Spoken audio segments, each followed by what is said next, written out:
There, it's Colleen Flanagan with your Pendulum Power Minute.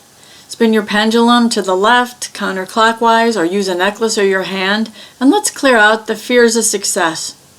I now let go my fear and terror that every time I succeed, something bad happens afterwards. And I hate that, and I'm afraid to succeed, and I notice I keep self-sabotaging. I release this now, and I choose to feel safe succeeding. And I also choose to allow past times when I succeeded and bad things happened, people attacked me. Maybe I was doing really well in a job and then they just laid off everyone. Whatever it happens to be, I choose to let this go now.